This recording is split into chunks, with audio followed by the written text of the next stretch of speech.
Hi, നിങ്ങൾക്ക് പലർക്കും അറിയാവുന്ന ഒരു ഗൂഗിളിൻ്റെ പുതിയൊരു ഇമേജ് എഡിറ്റിംഗ്, അതായത് AI ഉപയോഗിച്ചുള്ള ഏറ്റവും പുതിയ ഇമേജ് എഡിറ്റിംഗ് ടൂളാണ്, അല്ലെങ്കിൽ ഒരു ഫീച്ചറാണ് നാനോ ബനാന. അപ്പോൾ ഇതിൻ്റെ പ്രത്യേകത എന്താണെന്ന് ചോദിച്ചാൽ, ഇമേജ് എഡിറ്റിംഗ് ഒരു ടൂളിൻ്റെ സഹായമില്ലാതെ, അതായത് ലാസോ ടൂള്, കട്ടിംഗ് ടൂള്, അല്ലെങ്കിൽ ബ്രഷ് ടൂള്, ഇത്തരത്തിലുള്ള ഒരു ടൂളിൻ്റെയും സഹായമില്ലാതെ നമുക്ക് ഫോട്ടോഷോപ്പിലെ പോലെ എക്സ്പെർട്ട് അല്ലെങ്കിൽ പോലും നമുക്ക് പ്രോംപ്റ്റുകൾ മാത്രം ഉപയോഗിച്ചിട്ട് ഇതിൻ്റെ അകത്ത് ഇമേജുകൾ എഡിറ്റ് ചെയ്യാനും ക്രിയേറ്റ് ചെയ്യുവാനും വളരെ ഭംഗിയായിട്ട് അതിനെ മെർജ് ചെയ്യാനും ഒക്കെ പറ്റുമെന്നുള്ളതാണ് അതിൻ്റെ ഒരു പ്രത്യേകത.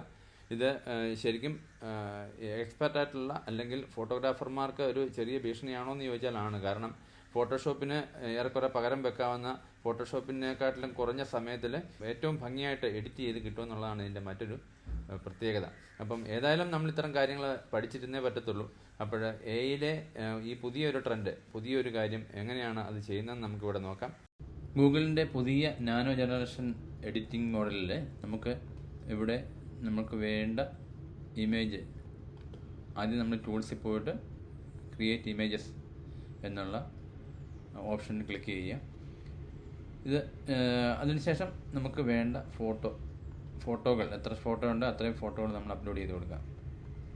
നമുക്ക് വേണ്ടത് ഒരു കുട്ടിയുടെ സ്റ്റുഡിയോയിൽ നമുക്ക് എടുത്ത ഒരു ഫോട്ടോ മറ്റൊരു പ്രതലത്തിലേക്ക് നമുക്ക് മെർജ് ചെയ്യാൻ, അല്ലെങ്കിൽ അത് രണ്ടും കൂടെ നാച്ചുറലായിട്ട് എഡിറ്റ് ചെയ്യത്തക്ക രീതിയിൽ നമ്മൾ ഫോട്ടോഷോപ്പിലൊക്കെ ചെയ്യുന്നത് പോലെ തന്നെ ഉള്ള ഒരു എഡിറ്റിങ്, അല്ലെങ്കിൽ അതിലും ഭംഗിയായിട്ട് ഒരു ടൂള് പോലും ഉപയോഗിക്കാതെ എങ്ങനെ ചെയ്യാം എന്നുള്ളതാണ് ഈ നാനോ ബനാന ഈ ഒരു പരീക്ഷണം നമ്മൾ ചെയ്ത് നോക്കുന്നത്. അതിന് നമുക്ക് വേണ്ട നമ്മളൊരു ബാക്ക്ഗ്രൗണ്ട് നമ്മളിപ്പോൾ ഇവിടെ അറ്റാച്ച് ചെയ്തു. പിന്നെ ഒരു കുട്ടിയുടെ ഫോട്ടോ ഇവിടെ നിന്ന് ഇങ്ങനെ ഡ്രാഗ് ചെയ്തിട്ടു. അപ്പോൾ 2 ഫോട്ടോയായി. നമ്മൾ എന്നിട്ട് ഒരു പ്രോംപ്റ്റ് കൊടുക്കുന്നു, merge the kid image to the other background, change the background curtain color to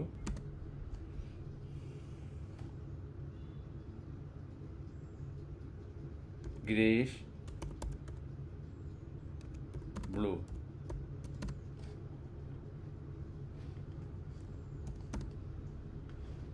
എന്ന് നമ്മൾ കൊടുക്കുന്നു. അതിനുശേഷം നമുക്ക് എന്തെങ്കിലും പ്രത്യേകമായിട്ട് വേണമെങ്കിൽ, ഇപ്പം ആ മൂണിൻ്റെ അകത്ത് ആ കുട്ടി ഇരുത്തണമെങ്കിൽ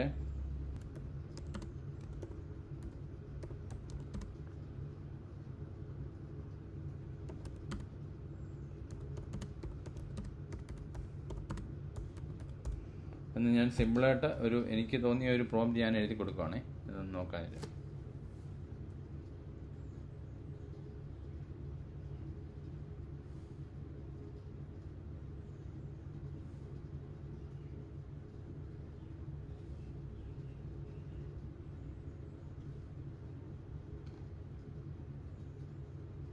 നോക്കൂ എത്ര ഭംഗിയായിട്ടാണ് ആ കുട്ടിയെ അതിൽ കറക്റ്റായിട്ട് നമ്മൾ പറഞ്ഞേക്കുന്ന മിക്കവാറും എല്ലാ കാര്യങ്ങളും അതിൻ്റെ അകത്ത് വന്നിട്ടുണ്ട്. അതിൻ്റെ കളറ്, ബാക്ക്ഗ്രൗണ്ട് കളറ് ഒരു ഗ്രീനിഷ് ബ്ലൂ ആക്കിയിട്ടുണ്ട്. അതുപോലെ തന്നെ കുട്ടിയെ ആ ഡ്രോപ്പിൻ്റെ അകത്ത് എടുത്തിട്ടുണ്ട്. വളരെ ഭംഗിയായിട്ട് നിമിഷ നേരങ്ങൾക്കകം നമുക്ക് ഫോട്ടോഷോപ്പിൻ്റെയോ മറ്റോ ഒന്നും സഹായമില്ലാതെ തന്നെ വളരെ കൃത്യമായിട്ട് ഇത് ചെയ്തെടുക്കാൻ പറ്റും എന്നുള്ളത് ഗൂഗിൾ നാനോ ബനാന എന്ന് പറയുന്ന ഒരു ഇമേജ് ജനറേഷൻ ടൂളിൻ്റെ, എഡിറ്റിംഗ് മോഡലിൻ്റെ ഏറ്റവും പ്രധാനപ്പെട്ട ഒരു സംഗതിയാണ്. ഇതിൻ്റെ അകത്ത് ഏറ്റവും പ്രധാനപ്പെട്ട കാര്യം എന്താണെന്ന് ചോദിച്ചാൽ, നമുക്കൊരു ടൂളോ, ബ്രഷ് ടൂളോ, പെൻ ടൂളോ, അല്ലെങ്കിൽ കട്ടിംഗ് ടൂളോ, ലാസോ ടൂളോ ഒന്നുമില്ലാതെ തന്നെ നിമിഷങ്ങൾക്കകം നമ്മുടെ പ്രോംപ്റ്റ് കൊണ്ട് മാത്രം നമുക്ക്, ഇപ്പം ഞാൻ അതിൻ്റെ ബാക്ക്ഗ്രൗണ്ട് മാറ്റണമെന്നുള്ള പ്രോംപ്റ്റ് ഒന്നും പറഞ്ഞു കൊടുത്തിട്ടില്ല എങ്കിൽ പോലും അത് വളരെ കൃത്യമായിട്ട് അതിൻ്റെ റിസൾട്ട് കിട്ടി. ഇതിൻ്റെ ഒരു സ്റ്റാർട്ടിങ് സ്റ്റേജിലാണ്. പക്ഷേ കുറച്ചുകൂടി മുമ്പോട്ട് പോകുമ്പോഴത്തേക്കും ഇതിന് വളരെ പ്രൊഫഷണലായിട്ടുള്ള ഇമേജസ് നമുക്ക് ക്രിയേറ്റ് ചെയ്യാൻ പറ്റുമെന്നുള്ളതാണ് അതിൻ്റെ ഒരു പ്രത്യേകത. അതുപോലെ തന്നെ ഇതിൻ്റെ മറ്റൊരു പ്രത്യേകത എന്താണെന്ന് ചോദിച്ചാൽ, നമുക്ക് 100 ഇമേജുകൾ വരെ ക്രിയേറ്റ് ചെയ്യാനും ഡൗൺലോഡ് ചെയ്യാനും പറ്റുമെന്നുള്ളത് ഇതിൻ്റെ മറ്റൊരു പ്രത്യേകതയാണ്. ഈ ഒരു കാര്യം ഞാനൊരു പെയ്ഡ് പ്ലാനാണ് ഉപയോഗിക്കുന്നത്. അതുകൊണ്ട് തന്നെ നിരവധി ഇമേജുകൾ നമുക്ക് ക്രിയേറ്റ് ചെയ്യാം. പക്ഷേ 100 ഇമേജ് വരെ ആണെന്നുള്ളത് നമുക്ക് നെറ്റിൽ നിന്നും ഗൂഗിളിൽ നിന്നും കിട്ടുന്ന വിവരമാണ്. അതുകൊണ്ട് അത് കൃത്യമാണെന്നറിയില്ല. എങ്കിൽ പോലും നിരവധി ഇമേജുകൾ നമുക്ക് ക്രിയേറ്റ് ചെയ്യുവാനും ഒരു പെയ്ഡ് പ്ലാൻ ഇല്ലാതെ തന്നെ ഫ്രീ പ്ലാൻ ഉപയോഗിച്ച് നമുക്ക് ചെയ്യാൻ പറ്റുമെന്നുള്ളതൊരു വളരെ നമുക്ക് പണം മുടക്കാതെ തന്നെ ചെയ്യാൻ പറ്റുമെന്നുള്ളൊരു വലിയ കാര്യമാണ്.